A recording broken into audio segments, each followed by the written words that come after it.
back to a place where I felt at home. Take me back to a day when we weren't alone. Take me back to an age when the world felt small, way back before we blew it all. Take me back to a place where I felt at home. Take me back to a day when we weren't alone. Take me back to an age when the world felt small, way back before we blew it all. Too many things going on, I can't keep track of them all. From people dropping a bomb to people putting up walls. I feel like life is on hold, perception stuck in a vault. I know that time can heal all, but how much time till we fall? It's awfully chilly outside when there's no shelter to hide. When everything is a lie, you'll find that out in some time. But when the things on your mind are all considered a crime, communication aside, we'll all just fight till we die. Is this an argument or just the start of it? Either way, I don't wanna be a part of it. Can I just get some space? I don't have the heart for this. I can't be picking up the pieces, fixing scars from this. Is this an argument or just the start of it?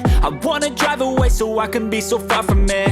I wanna find a place where no one breaks their promises, or maybe drown myself in something that is bottomless. Take me back to a place where I felt at home. Take me back to a day when we weren't alone. Take me back to an age when the world felt small, way back before we blew it all. Take me back to a place where I felt at home. Take me back to a day when we weren't alone. Take me back to an age when the world felt small, way back before we blew it all. I know that things seem bad, but they could be much worse. There's always someone else who has a greater curse, a greater thirst, a hunger, pain, and mercy. Just find whatever you got and try to be thankful first. I wanna feel again, I need a couple friends. I never really understood just how the story ends, but I can feel it's tense, don't know the consequence.